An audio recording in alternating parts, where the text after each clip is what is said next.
Bueno, pues vamos a comenzar entonces el capítulo 6 de Génesis. Estamos avanzando en este capítulo o en este libro de la Biblia. Parece que vamos muy despacio, pero yo espero en el Señor que agarremos vuelo. Lo más importante es que estemos entendiendo las partes más importantes de toda la palabra de Dios, ¿no? Lo que siempre comento en cuanto a este libro, que es un libro inspirado por Dios. Dios es quien ha dejado su palabra, es la única revelación verdadera, fiel. Él fue el que comenzó, el que creó todo, es el único que estuvo ahí, entonces es el único que tiene autoridad para decirnos cómo comenzó todo. Génesis significa eso, orígenes, engendramiento, el primer libro de la Biblia, y el último libro de la Biblia, Apocalipsis, la tapa, el comienzo y la tapa, ¿no? Entonces es bien importante recordar. Yo creo que voy despacio por eso, porque estos capítulos son fundamentales para nuestra fe. Si no creemos los primeros capítulos, el primer versículo de Génesis entonces no vas a creer el resto de la Biblia. Si tú no crees que en el principio creó Dios los cielos y la tierra, pues ¿por qué creer que Cristo caminó sobre el agua, que multiplicó el pan? Es un libro sobrenatural, ¿no? Entonces entendemos que lo que estamos leyendo ahorita en Génesis no son alegorías, no son leyendas, es historia real, historia fidedigna. Y eso me gusta mucho porque el mundo actual nos dice la filosofía mundial, nos dice que fuimos producto de un accidente, y no somos producto de un accidente, que venimos de un chango, y no venimos de un chango. Por eso es que la gente se comporta como chango y no tiene un porqué para vivir, ¿no? Entonces somos producto de un Dios creativo, de un Dios santo, de un Dios lleno de amor. Nos creó a su imagen y semejanza. Hay un propósito para su creación, tiene un significado el hecho de que estemos aquí, tenemos un destino.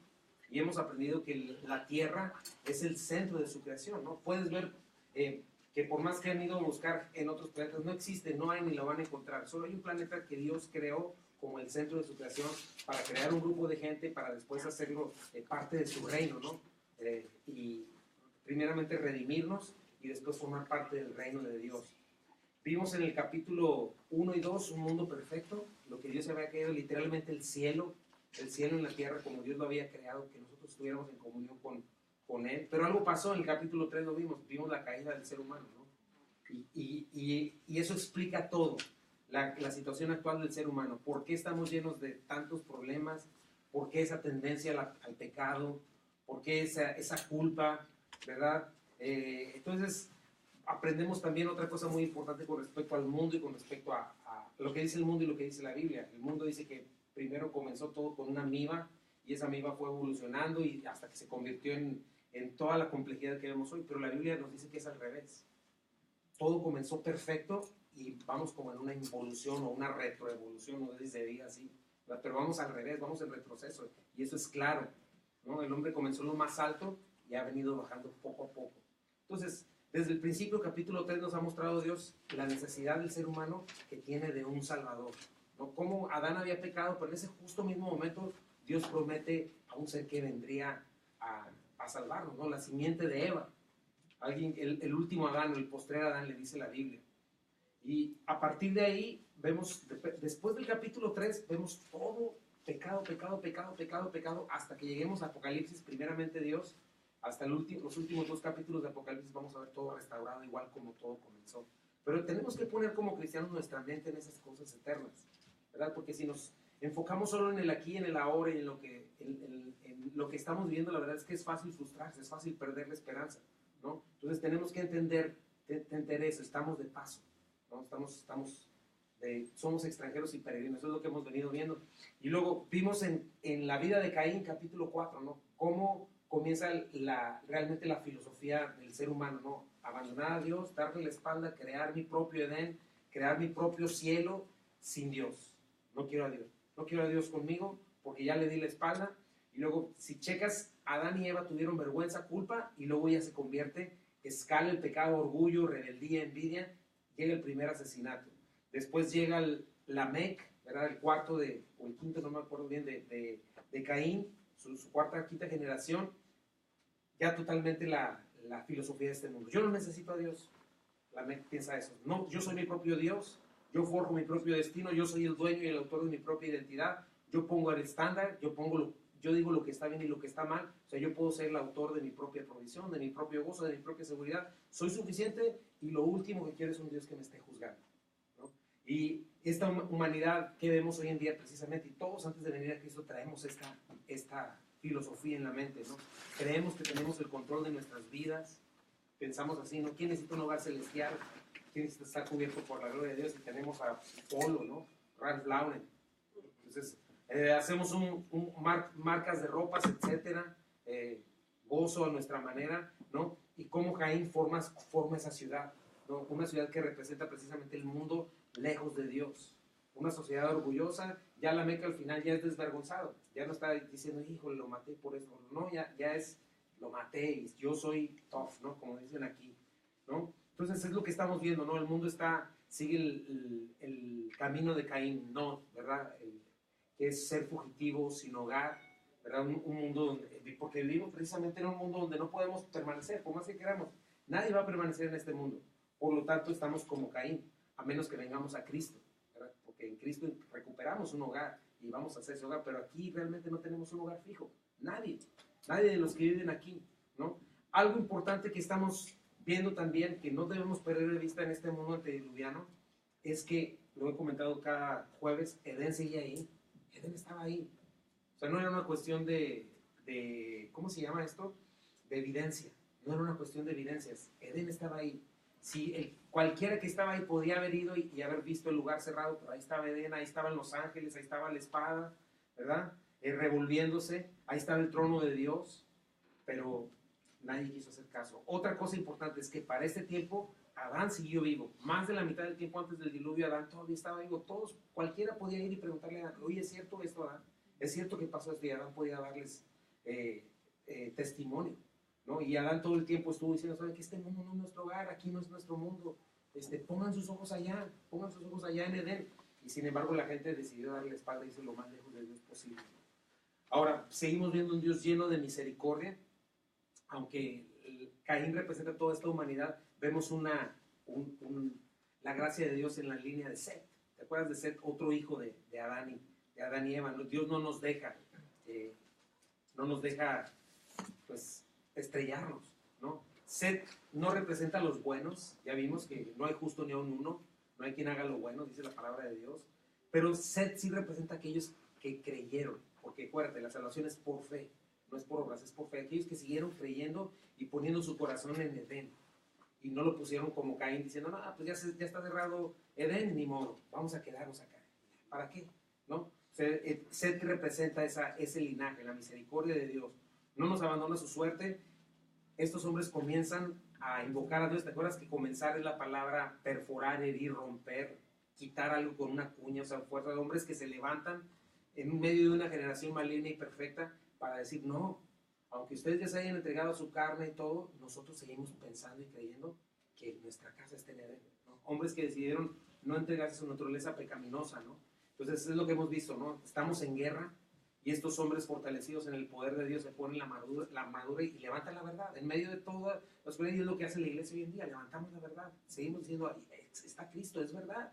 No tenemos que vivir, porque chequen el mundo entero, el mundo entero incrédulo, sí piensa que hay un Dios, tiene sus religiones, pero realmente son ellos.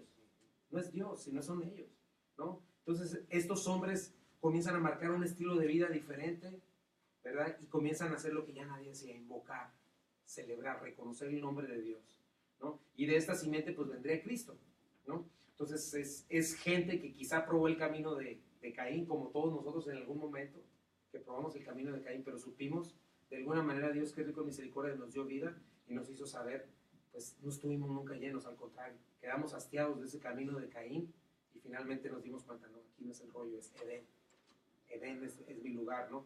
Vimos en Enoc y en Matusalén, vimos una parte muy importante. Enoc y Matusalén son ¿cómo se llama? Se puede decir, ellos son en la transición de la primera etapa. Ahorita vamos a hablar de eso, ¿no? Pero Enoc, que caminó con Dios por 300 años, estuvo caminando con Dios, ¿verdad? Y Dios lo transpuso, se lo llevó. Y Matusalén, que representa la misericordia de Dios, el hombre que más vivió, porque el mismo año en el que murió Matusalén fue cuando llegó el diluvio. Pero entonces, esas son tres cosas que tenemos que recordar.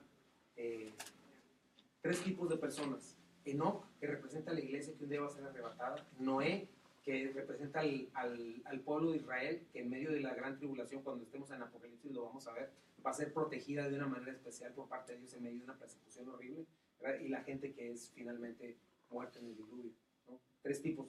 Entonces, estamos viendo esta generación, ¿no? Que en medio de esta generación cree en el Señor y se levanta.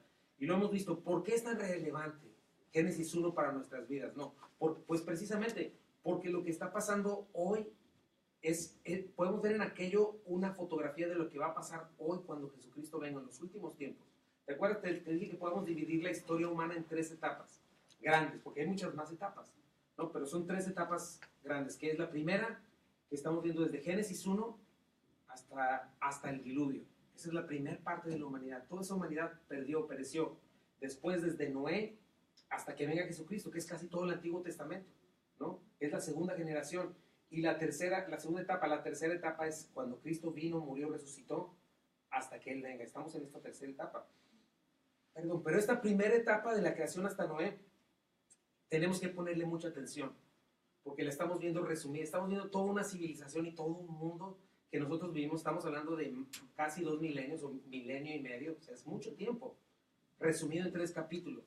Pero este mundo de los antediluvianos representa nuestro mundo en muchas áreas, especial la manera en la que se corrompieron porque hubo profetas, como hoy en día también, ¿verdad? Está la iglesia, y la manera en la que Dios trajo juicio y salvación para otros que creyeron. Entonces es lo que estamos viendo. Mateo 24, 36 al 39, lo que hemos venido viendo, dice: pero del día y la hora nadie la sabe, ni aun los ángeles de los cielos, sino solo mi Padre.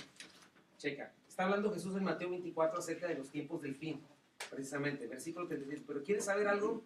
Más como en los días de Noé, lo que estamos viendo ahorita, así será la venida del Hijo del Hombre.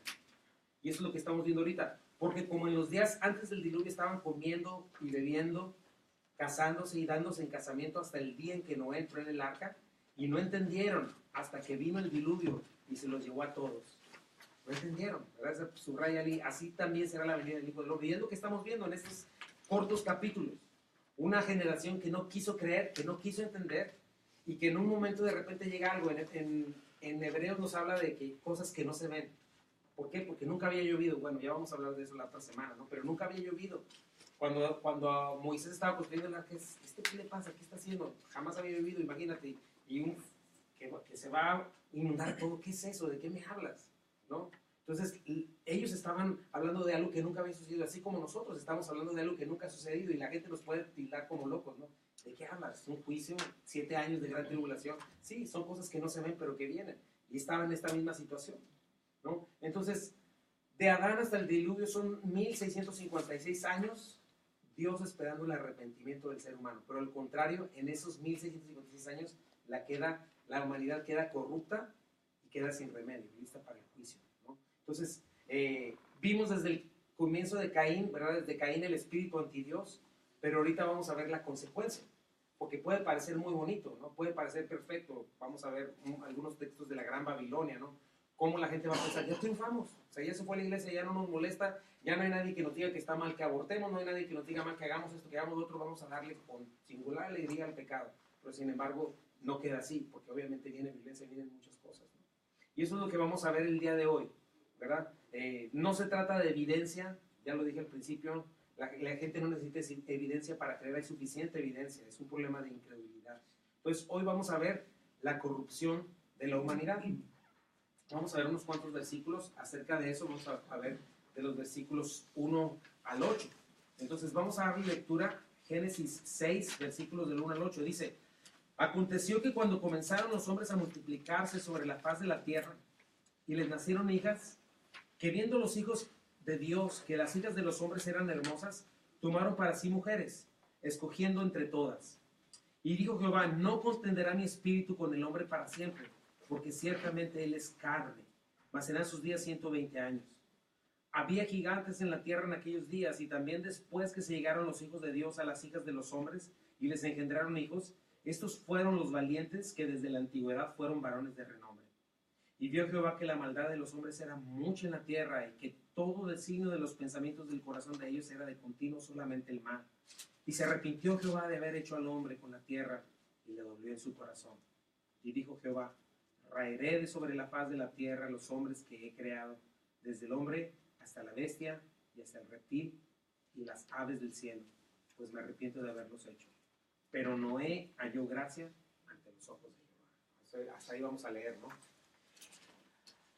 Entonces, mi primer punto, según tienes ahí en tu bosquejo, es la corrupción moral y espiritual de la humanidad. Del versículo 1 al 5, checa lo que se ve. Dice, lo acabamos de leer, ¿no? Suena raro, ¿no? ¿Cómo que gigantes? ¿Cómo? A ver, ¿qué está pasando? ¿De qué se trata? Bueno, aquí tiene dos interpretaciones. ¿Quiénes son estos hijos de Dios? ¿Qué es lo que está pasando? Una de las interpretaciones es que estos hijos de Dios eran la línea justa de Set, que se juntan con las hijas de Caín y producen gente malvada. Pero la realidad es que solo 8 personas se salvaron. Entonces no hay tal línea justa de Set. Sería torcer la escritura. Otra interpretación es que son ángeles, está hablando de ángeles. Ahorita voy a llegar al punto. Pero estos ángeles toman mujeres, obviamente son ángeles caídos, y de esta relación surgen seres anormales, sobre todo seres malvados que corrompen la tierra. Ahora, varios puntos a recordar es algo. Una de las cosas es lo que dije al principio, la Biblia es un libro sobrenatural. Si quitas lo sobrenatural, estás quitando el poder de Dios.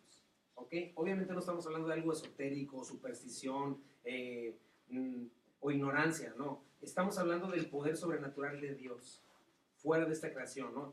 Y de seres que se rebelaron contra él, lo vimos en Isaías, ¿no? Que un tercio de los ángeles, liderados por Satanás, se rebelaron contra Dios, ¿verdad? Y ese tercio de ángeles junto con él están trabajando para blasfemar el nombre de Dios. Otra cosa importante que tienes que ver aquí, porque mucha gente se saca de onda, pero el capítulo 6 no es un hallazgo aislado, sino estamos viendo a un hombre que decidió darle la espalda a Dios, ¿verdad? Que decidió creer la mentira antes que la verdad. Entonces, Adán no solo cayó en este momento, sino que comenzó una caída en el ser humano. Comenzó una caída poco a poco, bien rápido, y no se ha detenido, ¿no? Ahorita estamos viendo cómo el hombre se va deteriorando. Entonces, lo que estamos viendo aquí en el capítulo 6, como está antes del diluvio, es un clímax. Es un clímax, es algo muy grave que está sucediendo. Es como la gota de maldad que derrama el vaso del juicio de Dios. ¿Ok? Ya se estaba llenando por milenio y medio, y cuando llega a este punto es ya. O sea, aquí dice el Señor, ya, o sea que lo que estamos viendo aquí es algo muy serio. No nada más tiene que ver con 2 personas que se portaron mal, se sacaron la lengua, o que fueron al extremo, ¿no? De que homicidio, violencia.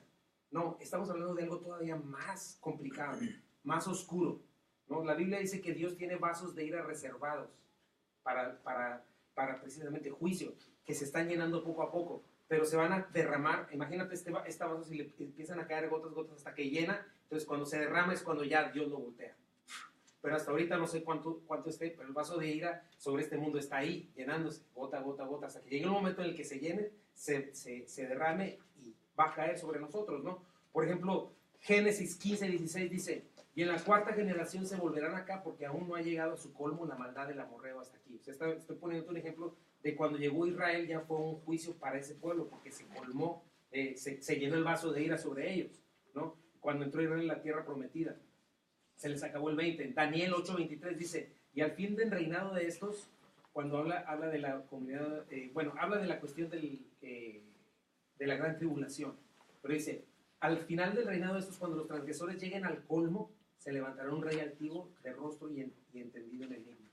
Está hablando del anticristo, ¿no? Que va a llegar un momento en el que igual va a caer la última gota, se va a derramar el vaso, la iglesia va a ser arrebatada y va a comenzar los últimos 7 años de esta tierra, ¿no?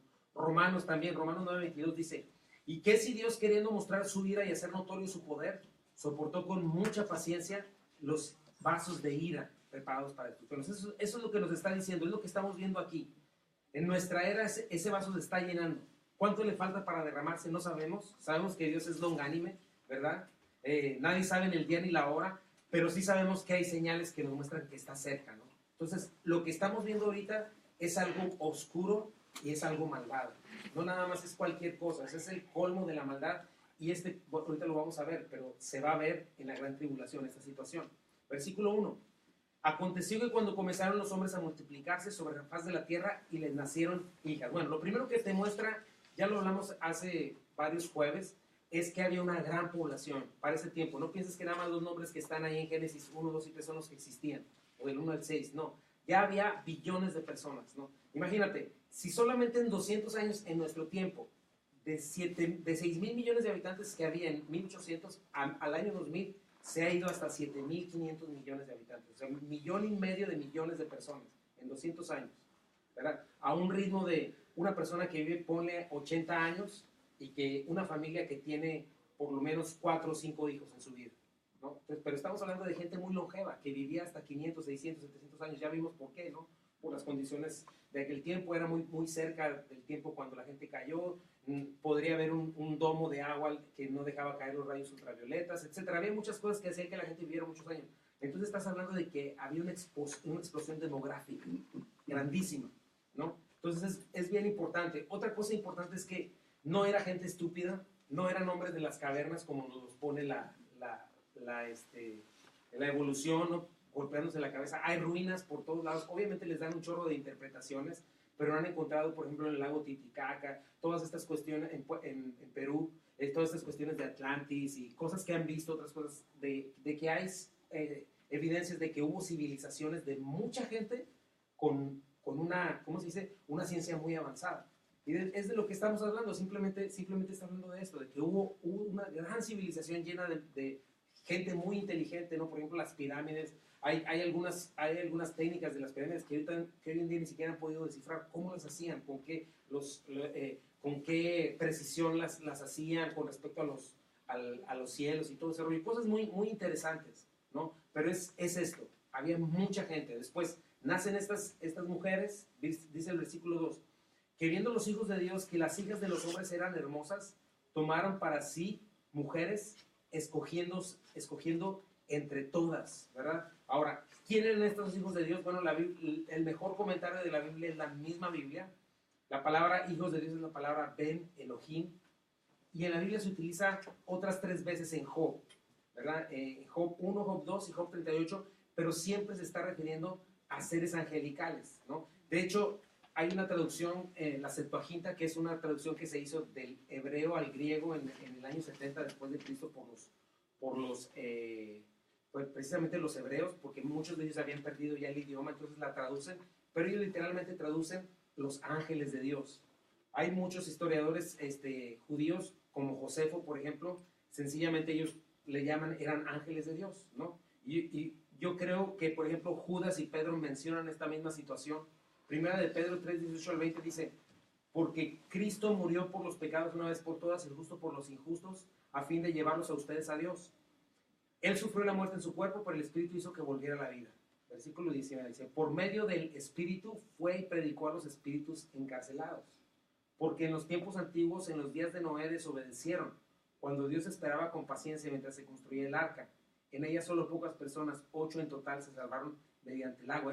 Yo creo que está hablando de estos espíritus encarcelados, ¿verdad? De aquellos tiempos. ¿Qué vinieron a hacer? Bueno, Jesús dice que les fue a predicar, no les fue a predicar el Evangelio, sino les fue a predicar victoria, ¿verdad? Que había triunfado sobre ellos. Pero mira, Judas nos lo dice más claramente, dice Judas 1, 6 al 7. Dice, y a los ángeles que dice que no mantuvieron su posición de autoridad, sino que abandonaron su propia morada, los cuales los tiene perpetuamente encarcelados en oscuridad para el juicio del gran día. Así también Sodoma y Gomorra y las ciudades vecinas son puestas como escarmiento, al sufrir el castigo de un fuego eterno por haber practicado como aquellos, quienes, los ángeles, inmoralidad sexual y vicios contra la naturaleza. Entonces, es lo que está pasando, ¿verdad? Hay un versículo que se utiliza para ir hacia la otra línea, que no está hablando de esta cosa, ¿no? En Mateo, por ejemplo, está hablando en este momento con los saduceos, les está hablando los saduceos no creen en la resurrección, entonces vienen a burlarse de Jesús. Bueno, aquí hay una mujer y le cuentan una historia, y esta mujer se muere, su esposo se casa con su hermano, se muere y se casa con los 7 hermanos, y burlándose de él porque no creen en la resurrección, les dice, ¿de quién va a ser esposo en la resurrección? ¿No? Y Jesucristo ya les dice, ¿sabes que ustedes yerran? Porque en el cielo no va a ser así. Lee Mateo 22, 29 al 30, dice, Jesús les contestó, ustedes andan equivocados porque desconocen las escrituras y el poder de Dios. En la resurrección las personas no se casarán ni serán dadas en casamiento, sino serán como los ángeles que están en el cielo, ¿verdad? Y ahora, el texto no afirma que no puedan tener este tipo de relaciones, ¿verdad? O que no tengan la capacidad. lo que está afirmando es que no se hace, que está prohibido en el cielo, no es algo que se practica en el cielo. Pero precisamente por eso son ángeles caídos, porque hacen lo que no debían hacer. Si te fijas, varias veces los ángeles de Dios toman forma de ser humano. Por ejemplo, Génesis 18 con Abraham, cuando le vienen a decir que ya van a ser el año que entra Isaac, vienen 3 hombres. En capítulo 5 de Josué ve a un hombre y le dice, ¿tú quién eres? ¿De parte de quién estás? Y le dice, de parte de nadie, yo soy el príncipe del ejército de Jehová. Pero también lo confunde con un hombre, con una persona, ¿no? Génesis 19, la destrucción de Sodoma y Gomorra, ¿qué sucede? Los hombres están ahí, van a destruir Sodoma y Gomorra y los hombres de ahí los ven tan bonitos o guapos, o no sé cómo los ven, pero los ven como hombres que quieren abusar de ellos, ¿no? Entonces, es bien importante eso, ¿no? Probablemente eran los ángeles, pudo haber sido demonios poseyendo a personas o a hombres, ¿verdad? Para hacer esto, pero sucede esto. Otra cosa interesante es que toda actividad inmoral, sexual, siempre se vincula con espíritus inmundos, ¿no? Cuando el Señor habló muchas veces de espíritus inmundos, tiene que ver con esto. Lugares donde se practica la brujería, por ejemplo, no me acuerdo dónde lo escuché, pero hay lugares donde están documentadas posesiones demoníacas que tienen que ver con estas situaciones, ¿no? Con cuestiones de abuso sexual, ¿no? Ahora, como ya lo mencioné, no estamos hablando de un evento aislado, donde ahí está el granjero y su hija cenando y de repente entra el Hijo de Dios y se lleva a su hija. No, estamos hablando que justamente viene el juicio de Dios, entonces está refiriéndose ya a una conducta humana, enferma y perversa, ¿no? Y es una conducta o una práctica que llevó a este punto. O sea, no estamos hablando de que Satanás a sus anchas vino cuando le dio la gana y tomó mujeres que vivían en santa paz. No, ¿sabes qué implica esto? Que había culto satánico, que había depravación espiritual, que la gente estaba practicando cosas espiritualmente horribles, estaba abriendo puertas que no debía abrir, haciendo pactos, haciendo prácticas ya no solamente inmorales, sino diabólicas, ¿no? No era una situación nada más de ignorancia o superstición, ¿no? Es todo este rollo, por ejemplo, el hinduismo, el yoga, el desatar kundalini, los poderes cósmicos, horóscopos, todas estas cosas paganas que no nada más están en círculos de gente que no sabe, sino de gente muy preparada, ¿no? Entonces es bien importante, estamos hablando de gente que con tal de tener fama, dinero, placer, es capaz de lo que sea. Entonces, en este momento hubo tal actividad demoníaca que nos habla de que incluso la genética humana fue alterada, porque Satanás siempre quiso meterse en cuanto a la línea mesiánica, ¿no? Ya son uniones fuera de la naturaleza. Imagínate a qué punto llega.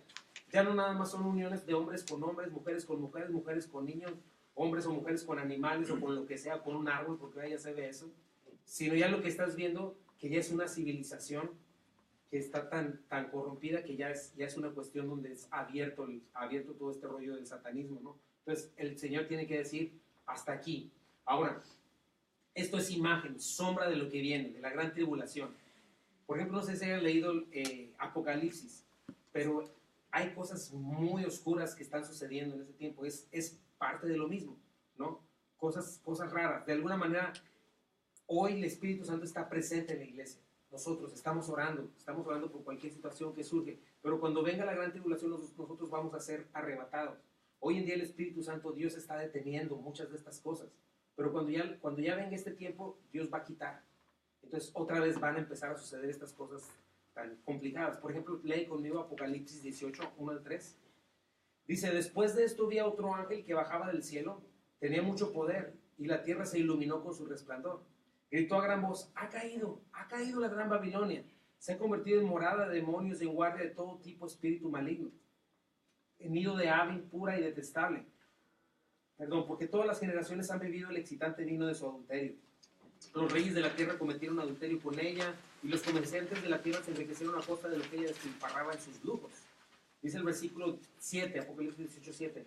En la medida en que ella se entregó a la vanagloria y el arrogante lujo delante del tormento y aflicción, porque en su corazón se jacta, estoy sentada como reina, no soy viuda ni sufriré más. Versículo 11 dice, los comerciantes de la tierra llorarán y harán duelo por ella, porque ya no habrá quien les compre sus mercaderías. Canela, especias aromáticas, y dice más cosas, por eso no te puse estos versos. Incienso, mirra, olíbano, vino, aceite, flor de harina, trigo, bestias, ovejas, caballos, carros, esclavos, almas de hombres. ¿Entiendes? O sea, no, la Babilonia no nada más representa un lugar físico que sí va a haber, va a ser una capital mundial, donde va a estar la capital mundial del sistema económico, religioso, político, la filosofía a mil del humanismo que está siendo juzgada, pero también nos muestra un poquito de lo que se va a estar practicando en ese momento, ¿no? La maldad a mil. Apocalipsis 9, 14, 15 dice: y la voz le dijo al sexto ángel que tenía la trompeta: suelta a los 4 ángeles que están atados en el gran río Éufrates. Todos los 4 ángeles que habían sido preparados para esta hora, ese día, ese mes y ese año, un día exacto, fueron desatados para matar a la tercera parte de toda la gente de la tierra. Oí que su ejército estaba formado por 200 millones de tropas a caballo. Así en mi visión vi los caballos y a los jinetes montados sobre ellos. Los jinetes llevaban puesta una armadura de color rojo fuego, azul oscuro y amarillo. La cabeza de los caballos era como la de un león y la boca le salía fuego como humo y azufre ardiente. Versículo 18 al 21 dice: la tercera parte de toda la gente de la tierra murió a causa de estas 3 plagas: fuego, humo, azufre ardiente que salían de la boca de los caballos. El poder de estos caballos estaba en la boca y en la cola, pues sus colas tenían cabezas como de serpiente, con el poder para herir a la gente. Sin embargo, los que no murieron en esas plagas, aún así se rehusaron a arrepentirse de sus fechorías y volverse a Dios. Checa. Siguieron rindiendo culto a demonios y a ídolos hechos de oro, plata, bronce, piedra y madera, ídolos que no pueden ni ver, ni oír, ni caminar. Esta gente no se arrepintió de sus asesinatos, ni de su brujería, ni de su inmoralidad sexual, ni de sus robos. Es lo que estamos viendo, una situación de este tipo, ¿verdad? Entonces es importante: corrupción moral, corrupción espiritual, corrupción social, un desastre, y todo viene de qué: de darle la espalda a Dios. Y el fin siempre es el mismo: deterioro, destrucción, una humanidad engañada que piensa que no pasa nada, ¿no? Pero sí pasa. ¿Por qué? Porque va en aumento, no disminuye, ¿no? Y si te fijas, siempre se checa como en perversión social, perversión sexual, la violencia. Entonces, cosas bien oscuras van a suceder en ese tiempo. Dice Mateo 24:12, dice: y por haberse multiplicado la maldad, el amor de muchos se enfriará. Versículo 2 de Timoteo, lo hemos leído y lo vamos a estudiar también. Dice: también debes saber esto, que en los posteriores días vendrán tiempos peligrosos, porque habrá hombres amadores de sí mismos, avaros, vanagloriosos, soberbios, blasfemos, desobedientes a los padres, ingratos, impíos, sin afecto natural, implacables, calumniadores, intemperantes, crueles, aborrecedores de lo bueno, traidores, impetuosos, infatuados, amadores de los deleites más que de Dios, ¿no? Y parte de lo que estamos viendo en nuestros días, pero va a ser peor, así como este lugar, así como este tiempo, ¿no? Cuando llegue el colmo. Versículo 3 dice: y dijo Jehová: no contenderá mi espíritu con el hombre para siempre, porque ciertamente él es carne, mas serán sus días 120 años. ¿Y sabes qué puedo ver yo aquí? La paciencia de Dios, su misericordia, pero al mismo tiempo su justicia. O sea, es un hecho: ningún ser humano tiene el control de sus vidas. Claro, engañados creemos que sí, ¿no? Pero realmente, si respiramos, es gracias a Dios, porque Dios es amoroso y paciente y hace salir sobre buenos y malos y llover sobre justos e injustos.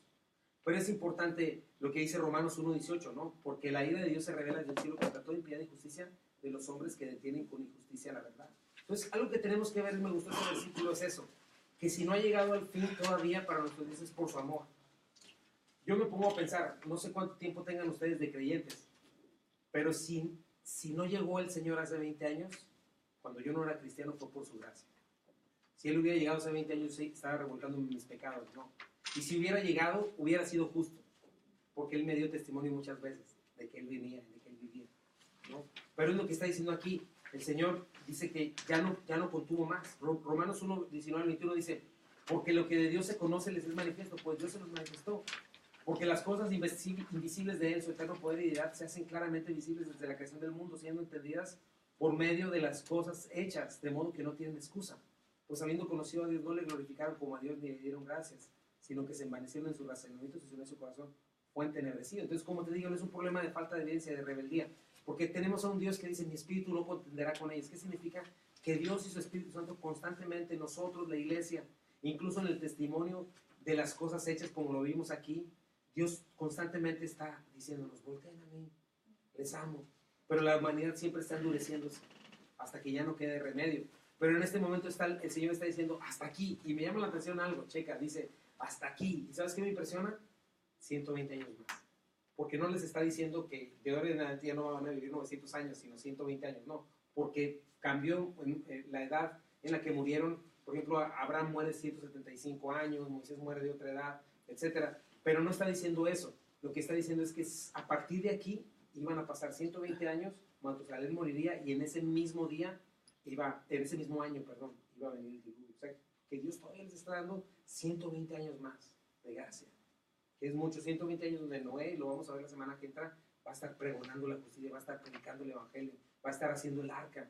Incluso mucha de la gente que estuvo ahí, él tuvo que haberla contratado, porque no lo pudo haber hecho solo. Cuando fuimos allá al Museo de la Creación, hay mucha gente que está haciendo el arca con él y se está burlando de él, pero él está pregonando la verdad. Viene un diluvio, quién sabe de qué habla, pero nos está pagando, ¿no? Lo mismo, ¿no? ¿Cuánta gente en la iglesia ayuda y hace? No gente de la iglesia, pero gente que hasta pues pone dinero, lo que sea, todo, pero realmente nunca se sube al arca, ¿no?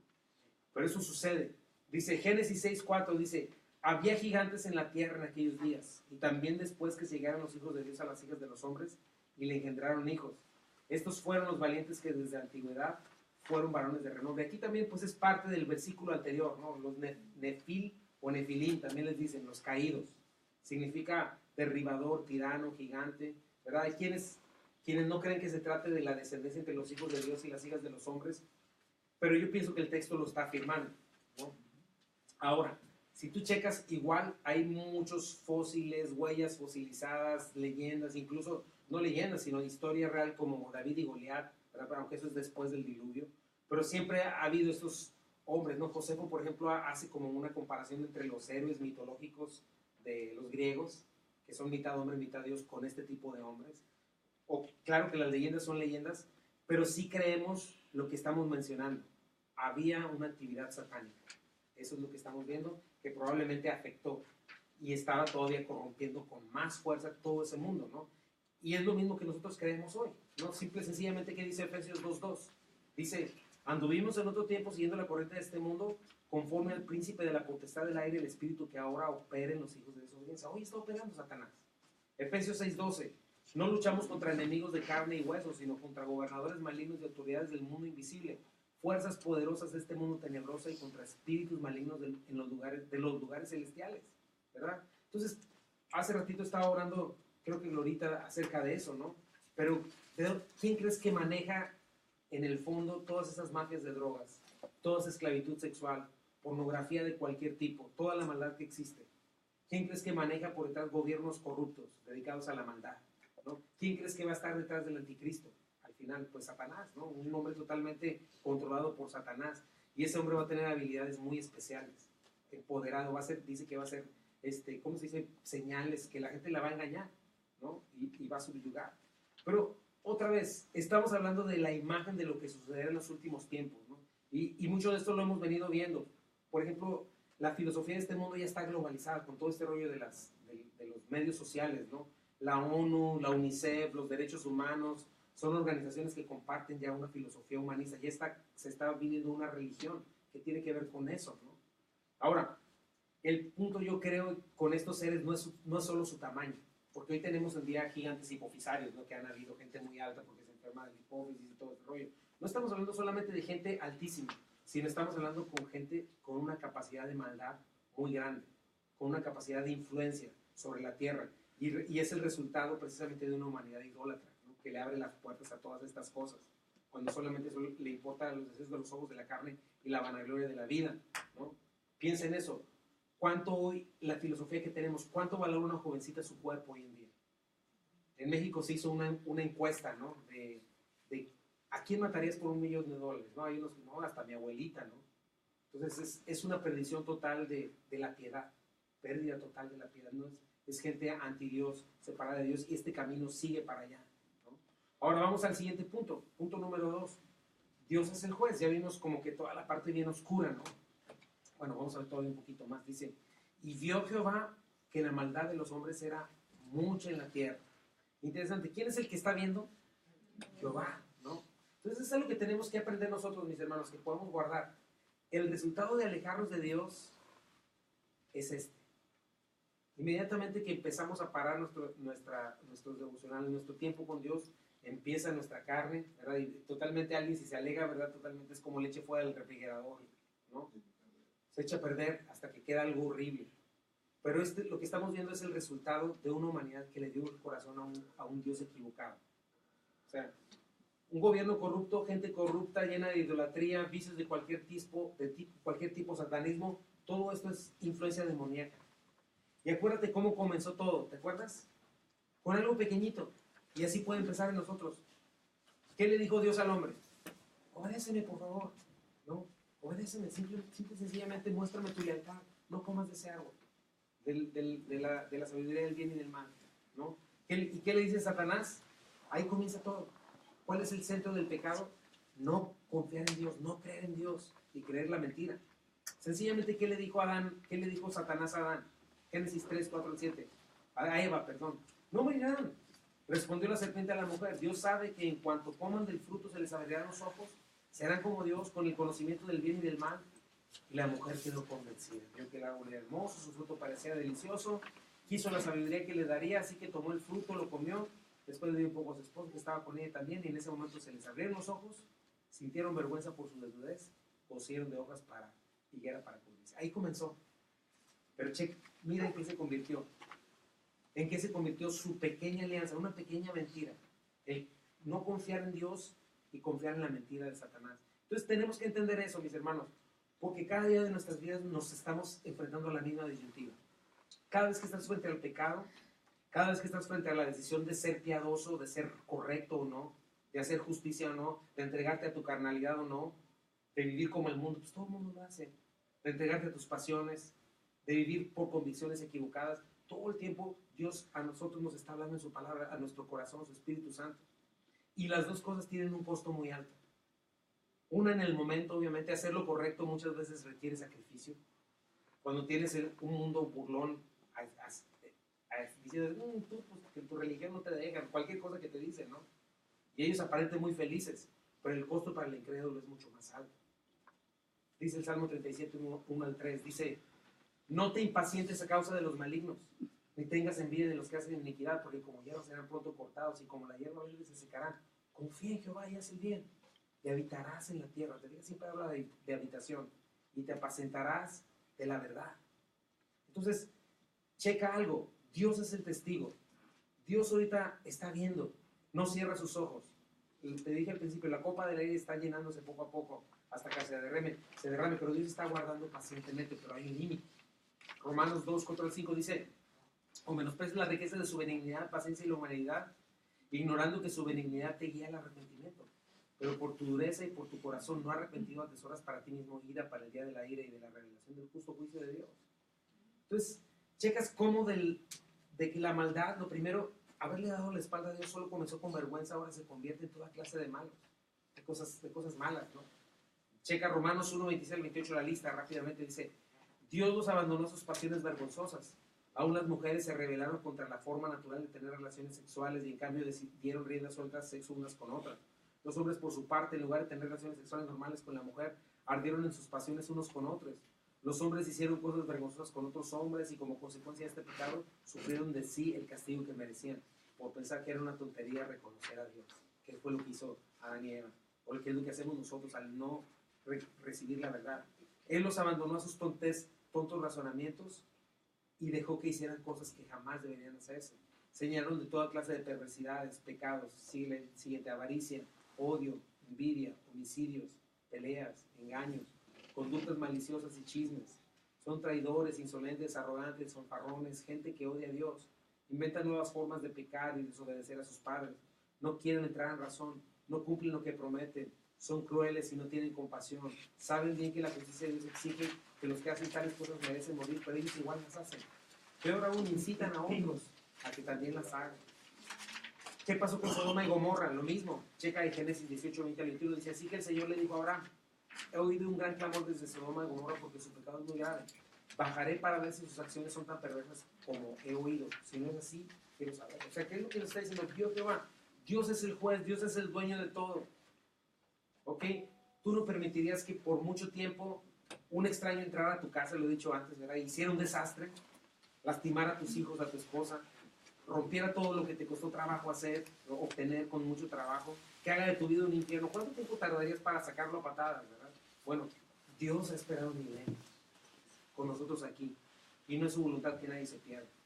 Y el ser humano no ha querido obedecer. Acuérdate de eso. hoy en día el Espíritu Santo sigue contendiendo con la humanidad. Todavía no es el día. Este no es un mensaje de condenación. Hoy todavía la puerta está abierta, la puerta de salvación, la puerta de reconciliación está abierta. Dios todavía ahorita está rogando al mundo que se reconcilie con Él. Al que no conoció pecado, por nosotros lo hizo pecado para que nosotros fuésemos justificados, o sea, hechos salvos de esta ira, de esta condenación, cuando confiemos en Jesucristo. Y me gusta algo, mi hermano, porque Dios no nada más está mirando las obras. Checa el verso, dice que Dios está mirando los pensamientos del corazón. Entonces, checa hasta qué punto nos lleva el hecho de ignorar a Dios. Pongámoslo nosotros, mis hermanos, porque nosotros conocemos la verdad. Y si ignoramos la verdad, inmediatamente vamos al error, inmediatamente vamos al tropiezo. No es cierto esto que tú pues, ya deshazte del yugo de tu religión, no te dejan hacer nada. No es cierto. No hay libertad de pecar. Dice, el que peca es esclavo del pecado. Y algo muy interesante que dice aquí es que Dios no solo mira mis obras, sino mira más adentro, mira mi corazón. Checa el versículo 5b. Dice, versículo 5, y que todo designo de los pensamientos del corazón de ellos era continuo solamente el mal. O sea, si te fijas, todo lo que vimos anteriormente, esta influencia demoníaca llega a este punto. Intención se refiere a cada pensamiento. Cada designio, se refiere a cada intención. O sea, cada pensamiento es egoísta, por más altruista que parezca, siempre hay una intención egoísta, centrada en uno mismo, busco lo mío a cualquier costo. Así sea que estoy, según yo, salvando a los niños del hambre, hay un motivo oculto y es un motivo egoísta, ¿verdad? Estaba comentando, ¿te acuerdas con Fer? Que muchas de las organizaciones de ayuda al hambre y todo este rollo, no más un centavo de cada dólar llega realmente a los que tienen hambre. Muchas, no todas, pero la mayoría de ellas, todo lo demás es que los directores de esas organizaciones ganan como 900 mil dólares al año y bueno, son gastos de organización y todo lo demás nomás llega un dólar, imagínate, un centavo de dólar. Entonces, checa, hoy en día televisión, música, internet, puedes encontrar fácilmente cosas que te dejan así, que cada designio y pensamiento de tu corazón estén lleno de lujuria. Chécalo. ¿Sabes hoy en día la cantidad de hombres y mujeres adictas a la pornografía? Es mucho. Imágenes que pudren el pensamiento, capacidad de amar, la capacidad de valorar a un hombre, una mujer, que los convierte en objetos, para que todo el tiempo estás en ese tipo de cosas. Proverbios 4, 13 al 15 dice, aférrate a mis instrucciones, no las dejes ir, cuídalas bien porque son la clave de la vida. No hagas lo que hacen los perversos, ni sigas el camino de los malos, ni se te ocurra. No tomes ese camino, aléjate de él y sigue avanzando. Pues las personas malvadas no pueden dormir sin hacer mal, la mala acción del día. No pueden descansar sin antes hacer tropezar a alguien. Se alimentan de la perversidad, beben del vino de la violencia. Camino de los justos es como la primera luz del amanecer, que brilla cada vez más hasta que el día alcanza todo su esplendor. Pero el camino de los perversos es como la más densa oscuridad, ni siquiera saben con qué tropiezan. Entonces, todo esto es difícil de pensar, ¿verdad? Si estás pensando en la filosofía de este mundo. ¿Qué afirma este mundo? Que el hombre nace siendo bueno, un angelito, ¿no? Pero el medio ambiente lo corrompe. No es así. La Biblia no enseña eso. La Biblia enseña que todos nacemos muertos en nuestros delitos y pecados espiritualmente. Un pequeño bebé hermoso ya trae en sí mismo las semillas del pecado más horrible que pueda existir. Por eso nuestra necesidad es instruir a nuestros hijos, llevarlos a Cristo, para que se conviertan al Señor, para que ellos un día hagan de nuestro Dios su Dios y puedan ser nuevas criaturas en Cristo. Por eso la Biblia habla de nuevo nacimiento. La Biblia declara eso, que el ser humano es inmejorable, no se puede mejorar en su naturaleza caída, esa está vendida al pecado. No surge una nueva naturaleza. Todo ser humano nace muerto espiritualmente, a menos que, como dice en Juan capítulo 4, el Espíritu sopla de donde quiere, ¿verdad? Y le da vida a una persona. ¿Cuándo? Cuando escucha el Evangelio. Cuando le escucha el Evangelio, lo cree y se rinde a su Señor, ¿verdad? Y eso es lo que pasó con Adán y Eva. Mueren espiritualmente al creer la mentira y nosotros heredamos esa naturaleza pecaminosa, pero checa cómo poco a poco la imagen de Dios que había sido puesta en Adán y Eva se va borrando, hasta que no queda nada. Y algo que me gusta mucho de esto es que todo pensamiento del hombre es malo. Y Dios todavía les da 120 años. Pero chequen el capítulo, en el versículo siguiente. Mira el corazón de Dios. Porque Dios, eso no es lo que quiere Dios. Dios no se alegra de eso. Dice, y se arrepintió Jehová de haber hecho el hombre en la tierra. Checa, ¿qué dice? Y le dio mucho gusto porque ya iba a acabar con esto, que ya lo tenían harto. No, ¿verdad? Dice que le dolió en su corazón. O sea, no está diciendo, cuando dice se arrepintió Jehová, no está diciendo que cambió su manera de pensar. Dios no cambia. O sea, no es que a Dios se le sale algo de las manos, híjole, esto no me salió bien. No. Dios sabía que esto ocurriría, pero no implica que no le duela. Esta palabra tiene el sentido de le pesó en su corazón.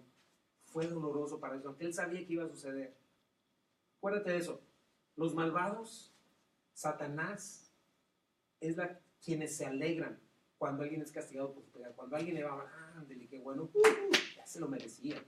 Bueno, eso no viene de parte de Dios. Dios no se goza de eso. Dice la palabra en 1 Corintios 13 que el amor no se goza de la maldad, más se goza de la justicia. ¿No? Nosotros los cristianos no debemos sentir satisfacción cuando a alguien le va mal por más mal que se haya portado. Y hay muchos proverbios que hablan de eso, de que le disgusta a Dios cuando alguien se alegra de que le vaya mal a otro, ¿no? Entonces, es bien importante eso, que entendamos eso. Siempre va a ser una tragedia cuando un hijo de Dios caiga. Cuando alguien que estuvo en la iglesia se vaya, es una tragedia. Cuando alguien, su estado viene a ser peor que el de antes porque ya no regresó. No estoy diciendo que vaya a otra iglesia, pero que ya no vaya a la iglesia, que se aleje de Dios. ¿Ok? Entonces, me gusta eso porque le duele en su corazón. Dice que Dios ama a la humanidad. De tal manera que entregó a su Hijo unigénito para que todo aquel que le cree no se pierda, no tenga vida eterna. Checa el corazón de Dios, Ezequiel 18, 23, 32. ¿Quiero yo la muerte del impío? Dice Jehová el Señor. No vivirá si se apartara de sus caminos, porque no quiero la muerte del que muere, dice Jehová el Señor. Convertidos pues y viviréis. Deuteronomio 30, 19 al 20. A los cielos y a la tierra llamo por testigos hoy contra vosotros, que os he puesto delante de la vida y la muerte, la bendición y la maldición. Escoge pues la vida para que vivas tú y tu descendencia, amando a Jehová tu Dios, atendiendo a su voz, siguiéndole a Él, porque Él es vida para ti y prolongación de tus días, a fin de que habites sobre la tierra que juró Jehová a tus padres, Abraham, Isaac y Jacob, que les había de dar. Entonces, es importantísimo que podamos ver eso en nuestro corazón, mis hermanos.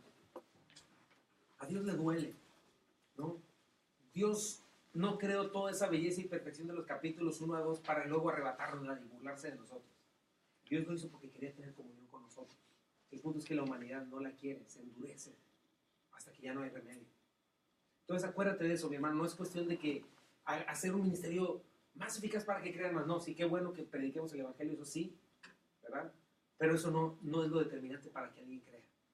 Es el Espíritu Santo hablando del corazón de la persona. No es cuestión de que ahora sí ya todo el mundo va a creer porque encontraron el arca en tal lugar. Ahora sí ya van a creer porque se hicieron muchos milagros. No, siempre ha habido suficiente evidencia. Pero es una cuestión de amar la maldad y aborrecer la justicia. Es una cuestión del pensamiento de Caín. Querer un Edén sin Dios. Quiero mi propia vida y Dios no te metas, a menos que vayas a hacer lo que yo quiera. Entonces, cuando no entendemos que separados de Dios nada podemos hacer, que es el único lugar donde podemos encontrar plenitud, gozo, propósito para vivir, es que es en Cristo en abundancia. Entonces, grábate este versículo, mi hermano, porque tienes que ver las dos caras de la moneda. Dios es amor. Dios es amor, es cierto, pero Dios es justo. Él dice en su palabra que de ninguna manera va a dar por inocente el culpable, que el alma que pecar esa morirá. ¿Y sabes que Dios es tan justo? Te voy a decir por qué. Tan justo que derramó toda su ira. Piensa en el diluvio que estamos por ver. Millones de personas que tuvieron que ser juzgados con el diluvio. Pero ¿sabes qué hizo Cristo? ¿Qué hizo Dios?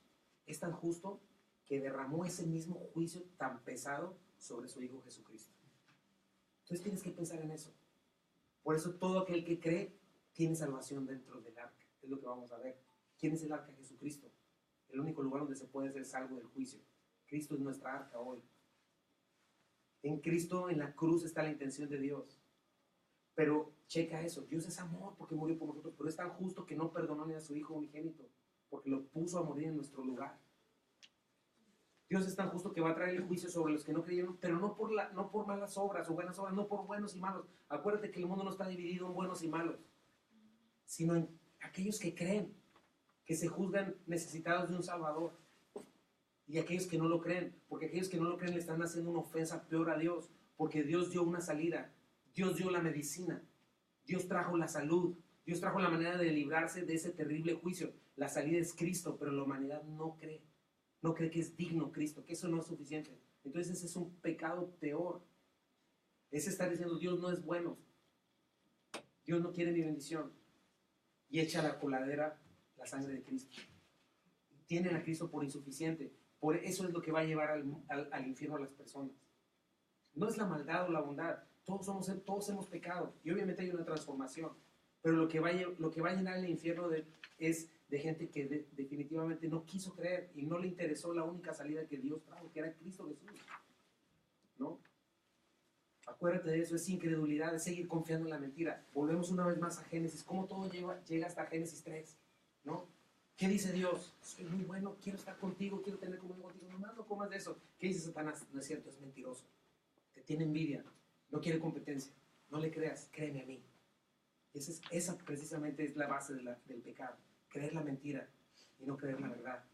¿Qué dice Juan 3, 19 al 20? Y esta es la condenación, que la luz vino al mundo y los hombres amaron más las tinieblas que la luz porque sus obras eran malas. Porque todo aquel que hace lo malo aborrece la luz y no viene a la luz para que sus obras no sean reprendidas. Y el mundo no lo cree así. Pero ¿será lo que el mundo cree la verdad? O lo que dice Dios. Dios es el dueño de la tierra. Dios es el dueño de la creación, incluyendo el aire que tú y yo respiramos, la energía que utilizamos para vivir, el hálito de vida que te hace pensar, te hace ver que todavía estás vivo. ¿Sabes quién tiene el switch? Dios. Nosotros no lo tenemos. Por más natural que comas y orgánico que comas, es Dios quien nos creó. Entonces haríamos bien en rendirnos a Él cada día y rendir nuestra mente y convicciones a su palabra. Salmo 103 dice, reconocer que Jehová es Dios. Él nos hizo, y no nosotros a nosotros mismos. Esa es la clave, rendirnos al Señor y confiar en Él. Y finalmente, el dueño de todas las cosas hace su decisión. La gracia, tengo mi tercer punto, la gracia del Señor es la diferencia. Dice, y dijo Jehová, raeré de sobre la faz de la tierra los hombres que he creado. Desde el hombre hasta la bestia, y hasta el reptil y las aves del cielo, pues me arrepiento de haberlos hecho. Pero Noé halló gracia entre los ojos de Jehová.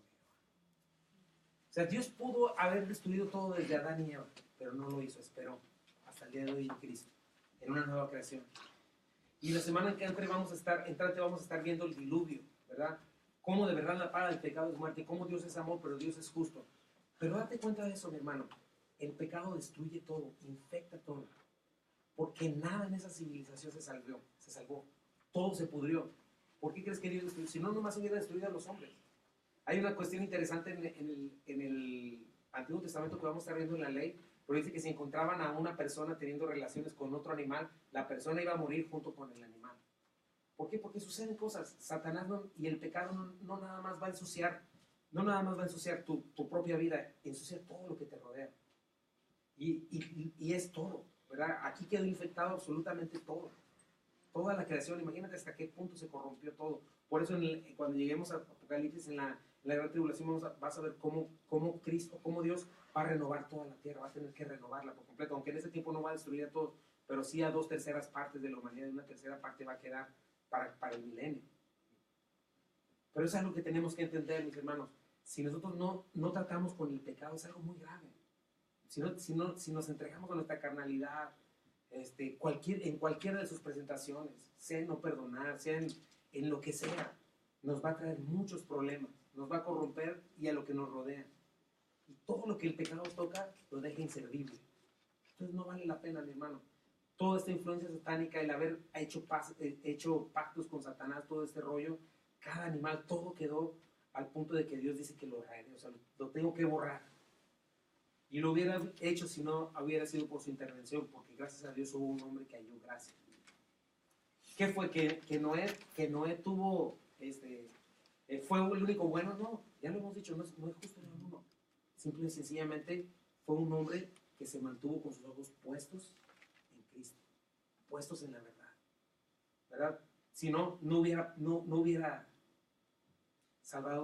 salvado nada. Entonces, esto nos enseña que no toma mucho, mi hermano. Me gusta mucho, porque con una sola persona me gusta el corazón de Dios. Dios no está esperando hasta que todos en Facebook digan, sí amo a Dios, en ese momento los voy a perdonar. No, Dios no está esperando eso. Para Dios no toma mucho. Solo una señal, solo una intención sincera de alguien en su corazón y el Señor actúa. Entonces, algunas preguntas de aplicación. ¿Dónde está tu corazón? ¿Qué hay de ti? ¿Dónde están tus apetitos? Acuérdate de algo. No importa qué tan oscuro esté lo que te rodea, qué tan tenebroso, la gracia del Señor es suficiente. Acuérdate, gracia es un regalo inmerecido. El mundo que estaba viviendo Noé ya estaba podrido, peor que en el que estamos nosotros ahorita. Pero la palabra de Dios dice que la luz en las tinieblas resplandece. Mateo 4, 16 al 17 dice, el pueblo asentado en tinieblas vio gran luz, y a los asentados en región de sombra de muerte, luz les resplandeció. Desde entonces comenzó Jesús a predicar, y checa en qué consiste la luz, y a decir, ¿qué dice? Arrepentidos, cambien su manera de pensar, dejen de creerse Dios, dejen de pensar que se trata de ustedes, se trata de Cristo, de Dios, ¿no? Entonces checa, toda esta civilización tuvo el Edén, nunca dejó de estar el Edén ahí. Tuvo la puerta, tuvo la espada encendida, tuvo el trono de Dios y los querubines, le dieron la espalda, se alejaron lo más posible. ¿Y sabes qué pasó? Aún así, se fueron lejos como Caín a tierra de Nod, pero Dios se levantó y fue a seguirlos. Los fue a seguir con su Espíritu Santo. Les reconvino una y otra vez. No solo eso, les mandó a hombres desde Set y toda su descendencia hasta Noé, que estuvieran diciendo, por 120 años estuvo, otra vez lo repito, Noé, haciendo un arca, recordándoles, viene el diluvio, aquí viene el juicio, pongan atención, no hagan esto. Y te voy a decir, el juicio viene, y te voy a decir algo, nosotros hoy no tenemos un arca, pero tenemos la cruz del Calvario, tenemos la iglesia de Cristo, tenemos la bendita palabra de Dios, el testimonio de Dios para salvación. Entonces, ¿qué vamos a hacer? ¿A quién vas a creer? ¿A quién vas a amar? ¿A quién vas a seguir? Es lo que estamos viendo en estos últimos textos de antes de que llegue el diluvio y el fin de la primera civilización. Estamos en estos tiempos, mis hermanos. No es raro que la gente se endurezca, no es raro que la gente nos tome por locos. No es raro que sea muy difícil predicar el evangelio o que parezca que nadie te escucha, ¿no? Porque la gente está en su rollo. Pero nosotros debemos de tener claro que viene nuestro Señor, viene nuestro Rey. Tenemos que predicar el evangelio. Tenemos, no solamente con nuestra boca, sino con nuestras acciones. Nosotros necesitamos marcar una diferencia en un estilo de vida, en todas las decisiones que tomamos. Somos extranjeros y peregrinos, no somos vagabundos y fugitivos. Acuérdate de eso, si te grabaste eso de Caín, ya lo tienes. Caín y el mundo entero son fugitivos, que viven de Dios, y son vagabundos porque no tienen un hogar. Ya te lo dije, piensa en California. No sé si ahorita estás viendo que se me pasó a orar por eso, pero ahorita en California el fuego ya llegó a las mansiones de millones de dólares, no son nada, va a haber pura ceniza. ¿Me entiendes? Entonces es bien importante que veamos esto. En este lugar, en esta tierra, por más bonita que esté, no tenemos un lugar firme o un lugar permanente. Nosotros no somos fugitivos, somos extranjeros y peregrinos, que es diferente. Un extranjero y peregrino está de camino, pero sabe a dónde va y sabe dónde está su hogar. Pues no era finalmente el cierre de este texto, pero sí el cierre de este texto tiene que ver con la corrupción fuera de Dios. Vamos ahora, vamos a poner las manos de Dios. Y Señor Jesucristo, te damos gracias en esta preciosa noche, Señor. Ayúdanos a recordar estas cosas, Señor. Ayúdanos a recordar que, Señor, tu palabra es verdad, Señor. Y cuántas advertencias nos pones ahí, Dios. De una y de otra manera, Señor. Y a veces somos descuidados, Señor. A veces no ponemos atención, Señor. Yo te pido que nos ayudes, Dios. Ayúdanos a ser este pueblo peculiar, celoso de buenas obras, Señor. Ayúdanos, Señor, porque nosotros somos la señal, nosotros somos el arca, Dios. La iglesia somos el cuerpo de Cristo, somos piedras vivas que estamos conformando un templo vivo, diferente, Señor. Somos esta arca, Dios, para este tiempo, para esta generación. Ayúdanos, Señor, fortalece Calvary, fortalece toda tu iglesia aquí en Memphis, Señor. Aquellos, Señor, que exaltan tu nombre, Señor, con un corazón sincero, Padre. Dios mío, levanta tu iglesia. No somos los únicos, yo sé, Señor, y tengo esa esperanza, Señor. Levántanos, Señor, y ayúdanos, Padre, a pregonar justicia, Señor. Y esa justicia está en Cristo Jesús. Señor, no estamos hablando de obra social o de portarnos solamente bien. Estamos hablando, Señor, de nuevos apetitos, de nueva vida. Vida nueva, vida eterna en Cristo Jesús. Ayúdanos, Padre. Señor, llénanos con tu palabra, por favor, Dios. Ayúdanos a tomar tu verdad, Dios, y a vencer, Señor, a vencer nuestra naturaleza pecaminosa. Ayúdanos, Padre. Fortalece nuestras familias, Señor. Fortalece a nuestros hijos, no permitas que se pierdan, Señor. Fortalece, Señor, cada familia en Calvary, cada soltero, cada persona, Señor. Ayúdanos a creer y a vivir, Señor, como lo que somos, Señor. No vivimos en la tierra de Nod. Somos parte del reino de los cielos y hoy estamos en conquista de este mundo de tinieblas. Hoy estamos en campaña, Dios, pero tú vendrás, Señor. Vendrás por nosotros, Señor. Y todo habrá valido la pena. Gracias te doy por esta noche. Gracias por darnos la oportunidad de reunirnos aquí, Señor, en este lugar. Y pues, gracias, Padre, porque, Señor, tú eres suficiente y creemos en ti, Padre. Creemos que eres verdadero, Señor. Creemos, Señor. Gracias, Padre. Lleva comida a mis hermanos y bendícenos esta noche.